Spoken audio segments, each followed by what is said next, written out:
All right, we're about to dive into one of the oldest, most powerful, and honestly, most controversial ideas in all of human history. It's the idea that everything in the universe, you, me, the stars, all of it, is fundamentally connected. The idea that, at the end of the day, all is one. And look, this is not some modern, New Age concept. We're talking 2,500 years ago, the Greek philosopher Heraclitus wrote these exact words. This right here, this is the heart of an idea called monism, and it's a thought that has just echoed through the centuries, absolutely refusing to fade away. So, what exactly is this idea? Is it just a beautiful piece of philosophy, something to ponder? Or is it something much, much more? Could this ancient intuition actually be a literal description of our reality? A blueprint for the cosmos itself? That is the big question we are going to get into. Okay, so to really get a grip on where this whole idea might be taking us, we've got to go back. We need to look at where it all started. And believe me, its roots run incredibly deep. So here's the core concept in one word: monism. The idea is pretty wild, actually. It says that all the separation we see around us, different objects, different people, that's all an illusion. That underneath it all, there's just one single indivisible reality.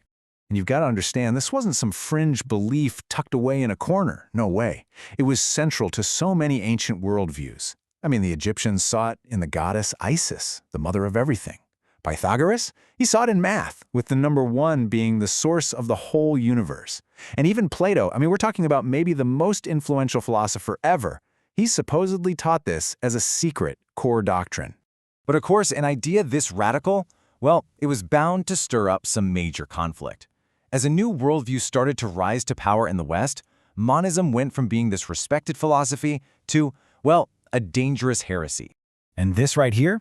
This really gets to the heart of the conflict. You see, monism claimed God and nature are one and the same. But the rising Christian church? It taught a world completely split in two, a dualistic reality where God was separate from and ruled over nature. Suddenly, the world became a battleground of opposites, good versus evil, heaven versus hell. The idea of unity was completely replaced by division. And let's be crystal clear, this wasn't just some philosophical debate. It became a literal matter of life and death. For centuries, just speaking up for this idea was met with the most brutal suppression.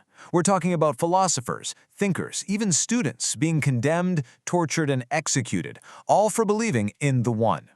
This right here was one of the so-called heresies that cost Giordano Bruno his life.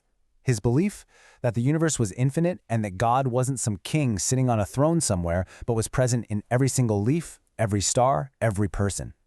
To the Inquisition, that was basically atheism. And for that belief, for seeing the divine in the natural world, he was burned at the stake. The message they sent was brutally clear. Do not talk about this idea. So for centuries, the idea of the one was basically forced into the shadows. It became the language of poets and mystics, but definitely not of science. And then, in the 20th century, something absolutely incredible happened. Physics, the very science built on separating and measuring things, it accidentally rediscovered it. The key was this bizarre, almost magical phenomenon called quantum entanglement. So imagine you have two coins that are somehow linked. If you flip one and it lands on heads, you instantly know the other one, even if it's on the other side of the galaxy, is going to land on tails. Entangled particles behave just like that. They act as a single, unified system. They're not really two separate things, they're two aspects of one thing. Erwin Schrödinger, one of the giants of quantum mechanics, he put it like this. In one of these entangled systems, you can know everything there is to know about the whole thing while knowing almost nothing about its individual parts. That is a complete reversal of how we normally see the world. Here, the whole is more real, more fundamental than the parts. It's almost like you can hear him echoing Heraclitus across the centuries. From one come all things. Okay, now here's the really mind-bending part. If you take the logic of entanglement and you apply it to the entire universe, you get to a conclusion that is just staggering. It means the only thing that truly fundamentally exists is the universe as a whole. Particles, planets, people like you and me, we aren't the basic building blocks.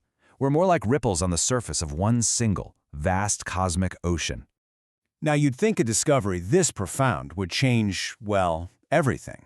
But in a bizarre echo of history, the scientific establishment at the time completely recoiled from what their own breakthrough was telling them. So you basically had two camps emerge. On one side, you had thinkers like Schrödinger, who argued that yes, this unified quantum world is real.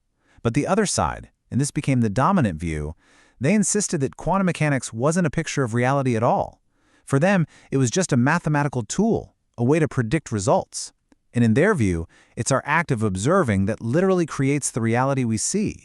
Niels Bohr, another one of the theory's founding fathers, supposedly just put it out there, bluntly. He said, "There is no quantum world." And just like that, in a move that feels a lot like the dogmatism of the past, the official stance became that this deeper, unified reality, it just didn't exist. I mean, it's a baffling reaction, isn't it? To stumble upon this incredible, hidden, unified reality and then immediately just declare it doesn't exist? Did they truly not see the incredible connection they had just uncovered? Well, here's the thing. It seems they did, because privately, Bohr actually chose the yin-yang symbol, the classic image of unity and duality, for his personal coat of arms. And Heisenberg, he titled his own autobiography, The Part and the Whole. But publicly, the message to the next generation of physicists was loud and clear. Don't ask what it all means, just shut up and calculate. And for decades, that was pretty much the status quo. But a truth this fundamental, well, it can't be ignored forever. Today, a new generation of physicists is finally embracing this unified view, and it is completely reshaping our understanding of the entire cosmos. So, a key idea here is something called decoherence. It's what explains how one single unified quantum reality can appear to us as a world full of separate objects.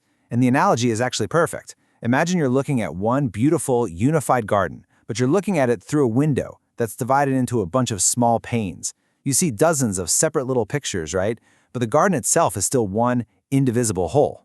And this leads to a completely revolutionary shift in how we think about everything. Instead of building the universe up from all these tiny separate parts, this new approach starts with the universe as one single interconnected thing. And in this view, particles, and get this, maybe even space and time themselves, they aren't fundamental. They just emerge from the web of relationships inside this one cosmic object. It's a profound reevaluation of literally everything we thought we knew. And just in case you think this is still some fringe theory, let me tell you, in 2022, the Nobel Prize in Physics was awarded for experiments that finally confirmed, beyond any doubt, that this spooky, interconnected reality is real. What was once a heresy, something you could be killed for, had finally become Nobel-winning science. Which brings us all the way back to ourselves. I mean, we experience our lives as separate individuals, right? But if the universe is truly one indivisible whole, what does that make us? If we aren't truly separate parts, but just expressions of a single unified whole, then what does it really mean to be you?